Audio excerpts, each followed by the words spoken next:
On both blue lines in this year's Stanley Cup final, two of the top defensemen were Indigenous players. Zach Whitecloud for the Las Vegas Golden Knights and Brandon Montour for the Florida Panthers. And not only did they make their teams proud, they also had communities here north of the 49th parallel cheering them on, and probably plenty of younger hockey hopefuls dreaming of following in their footsteps as well.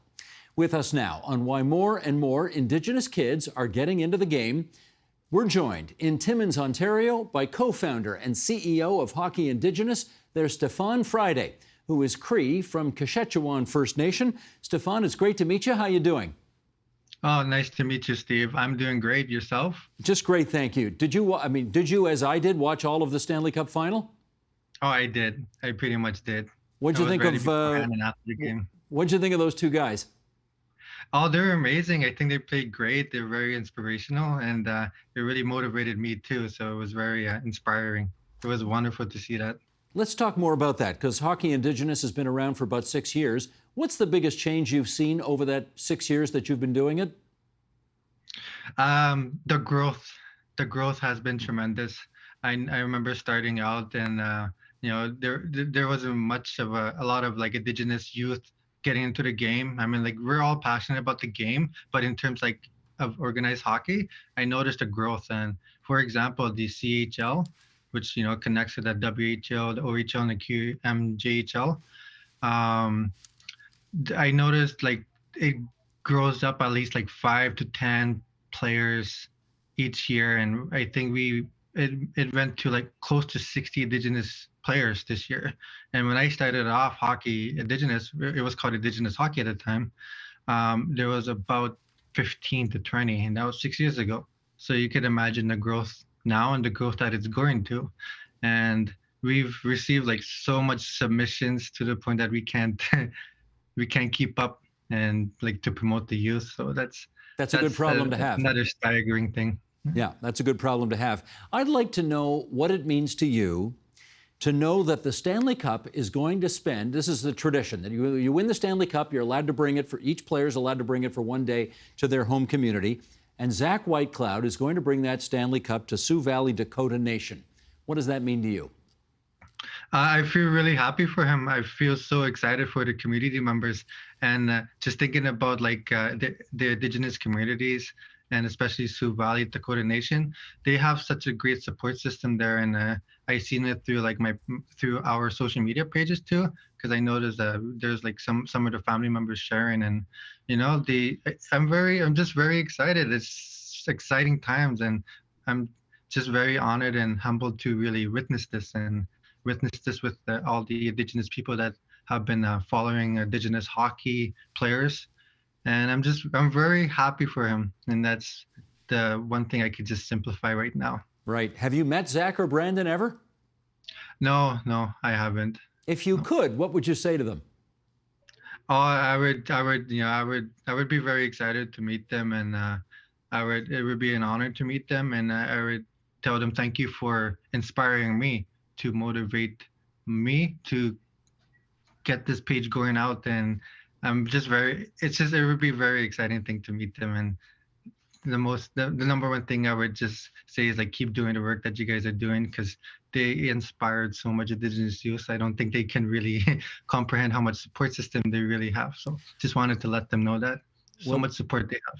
Yeah, that's what I wonder, because it's not necessarily the case that other players, non-Indigenous players in the NHL, feel both the support and the obligation to represent well whatever community they're from, but it may well be that's what Zach and Brandon feel. Do you think they understand that they really are carrying the hopes and dreams of Indigenous kids all over North America with them? Oh, I believe so. And about our Indigenous community, all of our communities have this thing called Closeknit community, where we support each other, whether that's like through hockey or through hard times. So that's one thing I'm very proud of our community, is that close-knit mentality, where we just support each other, rally around each other, and just push ourselves and push each other. And I'm sure, like, and I was following Sioux Valley, Dakota Nation, and Six Nations. I was checking out their social media pages, and the amount of support that they shown to their community members and player. is tremendous, and we're very honored to share all that and support them in any way that we can. And it's just that close knit mentality is what I love about our communities. Brandon Montour's from Six Nations, right, just west of Hamilton. Yes. Yeah, so he'd be a big influence there. You mentioned hard times, and I do want to follow up on that with you, because you grew up Kashechewan First Nation near the shores of James Bay. A lot of hardship there. We've obviously heard through the media about it through the years. So I wonder what did hockey do for you as a young person playing on the res, as they say? Playing as, thank you for that, Steve. It's good. In my childhood, I always played road hockey, ice hockey. I've actually never played hockey myself, but I've always connected to the sport with my friends and with my grandpa and my brother. That's how I connect myself with hockey in my community. And we would just play outside all the time, and then I would participate, in many different ice rinks outside in my community. That's how I connect with myself with hockey. And that's the funny thing. The co-founder doesn't. Stephane, you're still playing hockey, I presume? Kind of, not really. I'm getting back. I want to get back to skating and learn more about skating. So that's the funny thing about me, I guess. Okay, so you never took lessons as a kid or any of that kind of stuff? Went to hockey school? It's more of a family thing, and this is some respectful circumstances that came with it, and I guess it's more of a family thing for me. And I think that's probably the best way I can answer that. Gotcha. I want to just read something that's on your website. This is from Hockey Indigenous website, and there's a statement there called Theory of Change. And I'm just going to read this out for those listening on podcast. It goes, if we provide low-income hockey athletes or students with sponsorship with assistance, then they will get into better education, boost self-esteem in their game, and have improved life options and opportunities. Tell me how you think hockey can do all that. I believe hockey is a great outlook for our Indigenous youth in our communities, and growing up on the res and off the res, because I lived that both lives, and seeing my community members growing up, and hockey is such a big thing for them. It's on top of our traditional and cultural activities. It's up there, and it is an outlook. It's a real thing for them. It's real life for them, and having hockey and supporting them through education, and helping them get out of the res. They need that support system, and having those three elements would be a key thing in their life. And that's my theory, and that's something I believe that would truly help them. And funding is such a big issue in our communities, and hockey is such an expensive sport. Really, I just really want to help our youth, and the greater good has always outweighed my personal interests.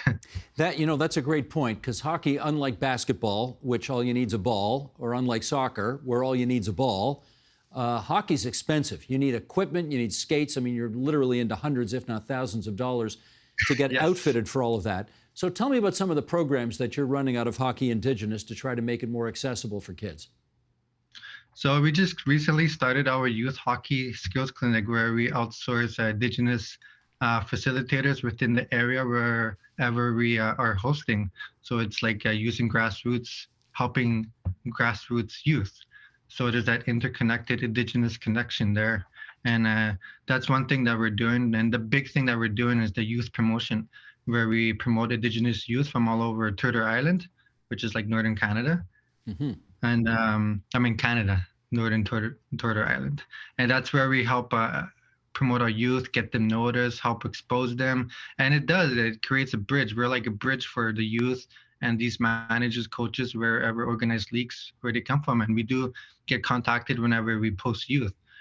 It may not be all the time, but they're noticed. And that's what I'm really proud of, what we do with our youth promotion. And we're just starting up.